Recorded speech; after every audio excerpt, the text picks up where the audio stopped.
আসসালামু আলাইকুম রহমতুল্লাহ। একের পর এক রহস্যময় ঘটনা ঘটে যাচ্ছে। আওয়ামী লীগ, ছাত্রলীগ বা আওয়ামী লীগ তাদেরকে নিয়ে কথা বলা নিষেধ। মিডিয়াতে কথা বলা যাবে না, কোনোভাবেই কথা বলা যাবে না, আমরাও বলছি না।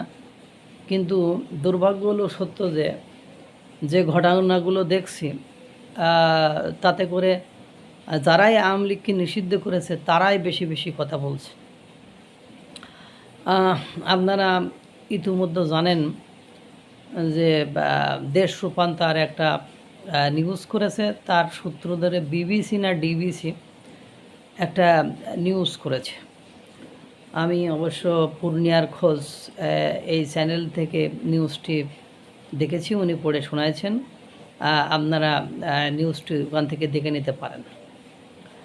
তো সেখানে এরকম হয়েছে যে বাংলাদেশের গোয়েন্দা সংস্থা বলছে, আপনারা জানেন 30শে জুন আওয়ামী লীগের প্রতিষ্ঠাবার্ষিকী। এই প্রতিষ্ঠাবার্ষিকীকে ঘিরে আওয়ামী লীগ তাদের অঙ্গ সংগঠন বিভিন্ন কর্মসূচি পালনের ঘোষণা দিয়েছে এবং তারা আপনার খাদ্য বিতরণ, জনসমাবেশ, কেক কাটা সব বিভিন্ন কর্মসূচির তারা ঘোষণা গোপনে গোপনে দিয়েছে, যদিও তারা নিষিদ্ধ সংগঠন। তারপরেও আপনারা জানেন যে বাংলাদেশের রাজনীতিতে যখন কোনো দলকে নিষিদ্ধ করা হয় তখন তার জনপ্রিয়তা, পপুলারিটি আরও বেড়ে যায়। স্পেসিফিকভাবে যখন আওয়ামী লীগ বিরোধী দলে থাকে বা থাকা দেখা গিয়েছে, তখন তারা দ্বিগুণ শক্তি নিয়ে ফেরত এসেছে এবং বিরোধী দলেই নাকি তাদের ভূমিকা অনেক বেশি থাকে। যাক, ওটা আলোচনার বিষয় না।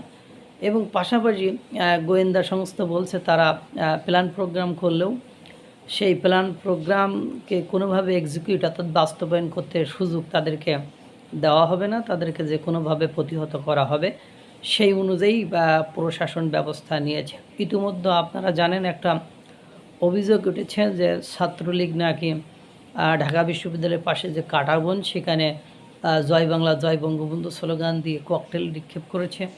আন্তর্জাতিক অপরাধ ট্রাইব্যুনাল আইসিটি তার সামনে ককটেল বিস্ফোরণ করেছে এবং ঢাকা বিশ্ববিদ্যালয়ের ভেতরে ঢুকে আপনার ঢাকা বিশ্ববিদ্যালয়ের যে ল ডিপার্টমেন্ট অর্থাৎ আইন বিভাগ তার সামনে যে বাগান আছে সেখানে নাকি 7-8টি অবিস্ফোরিত ককটেল পাওয়া গিয়েছে।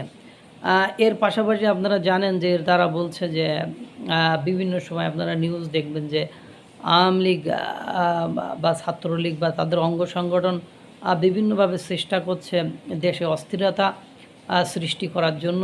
সেক্ষেত্রে চুরি, ডাকাতি, ছিনতাই, রাহাজানি, ধর্ষণের মতো ঘটনা ঘটছে। এবং আপনারা জানেন যে বাংলাদেশে যারা বিরোধী দল থাকে তারা সরকারের এই ধরনের অস্থিতিশীলতা বা বিবাদে ফেললে বা বিবাদে পড়া দেখলে তারা খুব আনন্দিত এবং খুশি হয়। এবং বিরোধী দলের কাজই হলো এটা, সরকারকে সবসময় আনস্টেবল রাখা অর্থাৎ অস্থিতিশীল রাখা, তারা যাতে কোনোভাবে কাজ না করতে পারে। এখন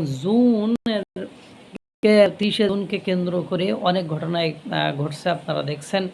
আসলে গোপনে যে আওয়ামী লীগ কী করতে চাচ্ছে, তারা কে যেন একজন বলছিল যে যদি তারা ভারত থেকে আসে, তারা বাড়ি থেকে বের হয়, তারা ঢাকায় যে বা বিভিন্ন জায়গায় যে লুকিয়ে আছে, তারা সেদিন যদি সব বের হয়ে একত্রে আপনার ঢাকার অভিমুখে গমন করে তাহলে সরকার কোন দিক থেকে ট্যাকেল দেবে বা কী করবে, এরকম একটা কথা বলেছে। যদিও আওয়ামী লীগের কথা বলা সেটা, কিন্তু আপনারা দেখবেন সব আলোচনায় সরকারই আগে ফ্যাসিজম, স্বৈরাচার, আওয়ামী লীগ স্বৈরাচার, দালাল মালাল, মানে এই ঘটনাগুলো তারাই উপস্থাপন করে, তারাই মিডিয়ার সামনে নিয়ে আসে। যেমন গোয়েন্দা সংস্থায় বরাত দিয়েই কিন্তু এই রিপোর্ট প্রকাশ করা হয়েছে যে 30শে জুন আওয়ামী লীগের প্রতিষ্ঠাবার্ষিকীকে কেন্দ্র করে বিভিন্ন ধরনের কর্মসূচি আওয়ামী লীগ ঘোষণা করেছে, আমরা কিন্তু নয়। এর পাশাপাশি আপনারা জানেন যে বিভিন্ন সময় বলা হয় যে অমুক মাসে শেখ হাসিনা প্রত্যার্পণ করবে, অমুক মাসে করবে, অমুক মাসে করবে, এই ধরনের কথাবার্তা বলতে থাকে। আসলে আওয়ামী লীগ তো আর বসে নেই, কোনো রাজনৈতিক দলই বসে থাকে না। যারা রাজনীতি করে, যাদের নেশা পেশা রাজনীতি করা, তারা তো রাজনীতি করেই যাবে, আপনি যত দমন পীড়ন নির্যাতন যাই করেন না কেন। কারণ জামাতকে নিষিদ্ধ করা হলো, তা জামাত কি বসেছিল? গণ অভ্যুত্থানের সবচেয়ে বড় স্টেক হোল্ডার বলে তারা নিজেদেরকে দাবি করে এবং বিভিন্ন সময় আপনারা দেখেছেন বিভিন্ন মিডিয়াতে তারা বলেছে তারা কিভাবে শেখ হাসিনা সরকারকে হঠাতে গুরুত্বপূর্ণ ভূমিকা পালন করেছে। তাই আপনি আওয়ামী লীগ নিষিদ্ধ করলে আওয়ামী লীগ যে একেবারে মুখে আঙ্গুল দিয়ে বসে থাকবে এরকম কিন্তু নয়। তারা কিন্তু তাদের কর্মসূচি কর্মকাণ্ড গোপনে নির্ভীক চালিয়ে যাবে এবং যারা রাজনীতি প্রফেশনের সাথে ডিরেক্টলি জড়িত তারা জেল হাজতকে ভয় পায় না। সুতরাং তাদের তো একটা গোপন বৈঠক আছেই, বা গোপনে তারা যে কী করছে এটা গোয়েন্দা সংস্থা সহ সকলকে একটা উত্তেজনার ভেতরে রেখেছে বলে মনে হলো বা নিউজটি শুনে। আল্লাহ তাআলা সকলকে ভালো রাখুক, সুস্থ রাখুক। আসসালামু আলাইকুম ওয়া রাহমাতুল্লাহ।